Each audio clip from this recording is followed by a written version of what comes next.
বিপরীত চিত্র রয়েছে বিএনপির প্রার্থী ঘোষিত কোনো কোনো আসনে। কিছু জায়গায় নিজেদের পছন্দের প্রার্থী না পেয়ে নাখোশ নেতাকর্মীরা। মনোনয়ন ঘোষণার পর থেকেই উত্তেজনা দেখা দেয় মেহেরপুর 2 আসনে।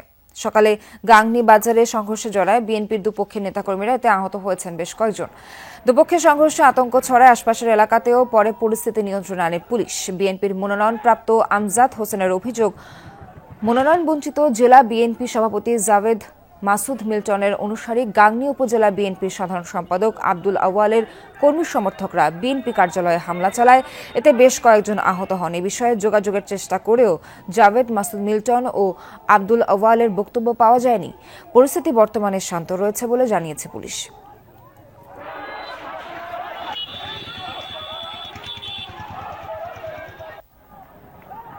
দর্শক, যেমনটা জানাচ্ছিলাম, মেহেরপুর 2 আসনে আমজাদ হোসেনের মনোনয়ন বাতিলের দাবিতে বিএনপি কার্যালয়ে হামলা ও ভাঙচুরের ঘটনা ঘটেছে। এই বিষয়ে আরও জানাতে যুক্ত হচ্ছেন সহকর্মী রামিজ আহসান।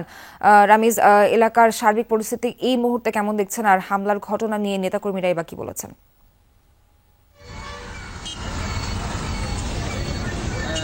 মেহেরপুরের গাংনী উপজেলার অর্থাৎ গাংনী 2 আসনে রাত থেকে বেশ উত্তপ্ত পরিস্থিতি বিরাজ করছিল। বর্তমানে যে পরিস্থিতি রয়েছে, গাংনীর পরিবেশ শান্ত রয়েছে।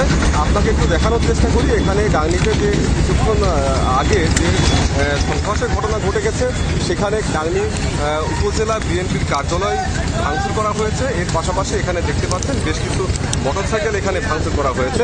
পুলিশ ঘটনাস্থলে এসে সার্বিক পরিস্থিতি নিয়ন্ত্রণে এনেছেন এবং এখন পরিস্থিতি স্বাভাবিক রয়েছে। এখানে আমরা যদি দেখতে পেয়েছি, এখানকার যে নেতাকর্মী রয়েছে, মেহেরপুর 2 আসনের সংসদ সদস্য আমজাদ হোসেনের যে নেতাকর্মী রয়েছেন, তারা এখানে রয়েছেন।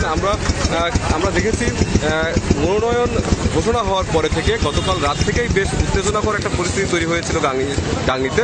তো সেখানে তারপরে থেকে এর জের ধরে আজ সকালেও মেহেরপুর 2 আসনের সংসদ সদস্য আমজাদ হোসেন যখন নেতাকর্মীদের নিয়ে যাচ্ছিলেন, তখন অতর্কিতভাবেই জেলা বিএনপির সভাপতি জাভেদ মাসুদ মিল্টন গ্রুপের সমর্থকরা তাদের উপরে হামলা চালায় বলে অভিযোগ পাওয়া গেছে। এবং এই হামলার পরপরই কিন্তু উভয় পক্ষের মধ্যে সংঘর্ষের ঘটনা ঘটে এবং এই সংঘর্ষের ঘটনার পরপরই গাংনী বাজারে উত্তেজনা বিরাজ করে এবং উত্তেজনার এক পর্যায়ে এখানে আমরা যেটি দেখতে পেয়েছি, আপনাকে দেখানোর চেষ্টা করছি। এখানে গাংনী উপজেলা বিএনপির যে কার্যালয় রয়েছে, সেই কার্যালয়টি ভাঙচুর করা হয়েছে। এর পাশাপাশি এখানে মোটরসাইকেল যেগুলো আছে, মোটরসাইকেল ভাঙচুর করা হয়েছে। আমরা বর্তমানে এখন গাংনী যে পরিস্থিতি রয়েছে সেটি স্বাভাবিক রয়েছে। পুলিশ ঘটনাস্থলে এসে সার্বিক পরিস্থিতি নিয়ন্ত্রণে এনেছেন। আমরা কথা বলেছি পুলিশের সাথে, তারা যেটি বলছেন সুষ্ঠু এবং স্বাভাবিক পরিবেশ বিরাজ রাখার জন্য এখন পর্যন্ত গাংনীর পরিবেশ শান্ত রয়েছে। রামিজ, আপনাকে ধন্যবাদ। দর্শক, মেহেরপুর ছাড়াও সাতক্ষীরা 3 আসনে বঞ্চিত প্রার্থীর কর্মী সমর্থকরা সড়ক অবরোধ করে বিক্ষোভ করেছেন। সকালে কালীগঞ্জের নলতায় সড়কে অবস্থান নেন ধানের শীষের মনোনয়ন প্রত্যাশী ডক্টর শহীদুল আলমের অনুসারীরা। এতে বন্ধ হয়ে যায় যান চলাচল। যানজট তীব্র হলে কিছুক্ষণের জন্য সড়ক ছেড়ে দেয় আন্দোলনকারীরা। পরে আবারও দুপুর পর্যন্ত সড়ক অবরোধ করে রাখেন তারা। বিক্ষুব্ধদের অভিযোগ, ডক্টর শহীদুল আলম ত্যাগী ও যোগ্য হলেও তাকে মনোনয়ন বঞ্চিত করা হয়েছে। অবিলম্বে প্রার্থী পরিবর্তনের দাবি জানান তারা। সাতক্ষীরা 3 আসনে কাজী আলাউদ্দিনকে প্রার্থী করায় গতরাতেও বিক্ষোভ করেন ডক্টর শহীদুল আলমের অনুসারীরা।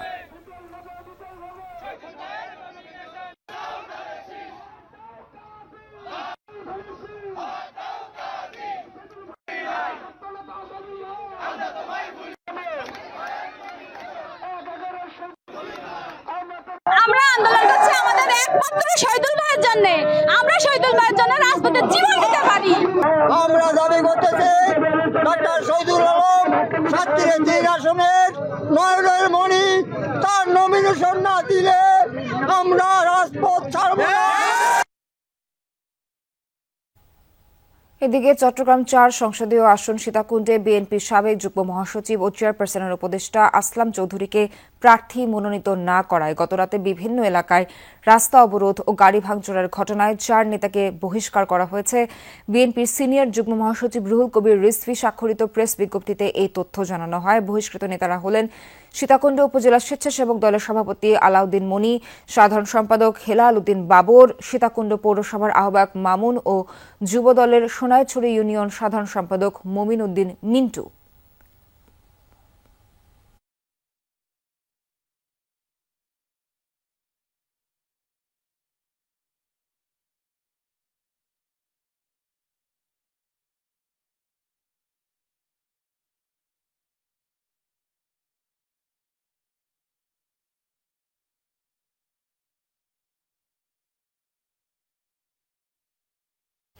দর্শক, যেমনটা জানাচ্ছিলাম, সাতক্ষীরার 3 আসনে বিএনপির মনোনয়ন বঞ্চিত প্রার্থীর কর্মী সমর্থকরা সড়ক অবরোধ করে বিক্ষোভ করেছেন এবং এই বিষয়ে সবশেষ জানাতে সাতক্ষীরা থেকে যুক্ত হচ্ছেন সহকর্মী আকরামুল ইসলাম। আকরাম, কি দাবি জানাচ্ছেন বঞ্চিত নেতার সমর্থকরা, আর বিক্ষোভ অবরোধে কোনো জনভোগান্তি কি হয়েছে কিনা, কি পরিস্থিতি দেখছেন এখন সেখানে, সেটাও জানাবেন। সোহান, বিএনপির গতকাল যে মনোনয়ন ঘোষণা হয়েছে সাতক্ষীরা 3 আসনে গাজী আলাউদ্দিনকে বিএনপির প্রার্থী হিসেবে ঘোষণা করা হয়েছে। এরপরে কিন্তু সাতক্ষীরার যে কালীগঞ্জ নলতা এলাকায় গেল রাতেই বিক্ষোভ সমাবেশ মিছিল করেন নেতাকর্মী, এবং আজকে সকাল থেকে কালীগঞ্জের নলতা যে এলাকা রয়েছে সেই বাজারে সড়ক অবরোধ করে বিক্ষোভ মিছিল সমাবেশ বা যে তাদের যে দাবির যে বিষয়টি সেটি তারা জানাচ্ছিল। এবং এতে করে এখনকার যে চিত্র সেটি হচ্ছে সড়ক অবরোধ থেকে নেতাকর্মীরা কিন্তু এখন সরে গিয়েছেন এবং তারা ঘোষণা দিয়েছেন বেলা 3টার পর কালীগঞ্জ সদরে যে বিক্ষোভ কর্মসূচি এবং যে অবরোধ সেটি তারা করবেন। তাদের যে দাবি, তারা বলছেন যে ডাক্তার শহীদুল আলম সাতক্ষীরা 3 আসনের যিনি মনোনয়ন প্রত্যাশী ছিলেন তাকে মনোনয়ন দিতে হবে, এবং যতক্ষণ না মনোনয়ন বিএনপির পক্ষ থেকে কোনো সুনির্দিষ্ট একটি সমাধান শুরু হওয়া না করবে ততক্ষণ পর্যন্ত তাদের যে অবরোধ বা যে কর্মসূচি তারা সেটি চালিয়ে যাবেন। পাশাপাশি যে জনভোগান্তির কথা যদি বলি, সকাল থেকে যখন সড়ক অবরোধ করে বিক্ষোভ শুরু করেন নেতাকর্মীরা, তখন চারপাশে কিন্তু রাস্তার দুই পাশে ব্যাপক যানজটের সৃষ্টি হয়। তবে জনভোগান্তির চিন্তা করে মাঝে মধ্যেই সড়ক থেকে কিন্তু সরে যায় নেতাকর্মীরা, এবং এতে কিছুটা যানজট লাঘব হয় এবং জনদুর্ভোগ কিছুটা কম হয়। চোয়ার আকরাম, ধন্যবাদ।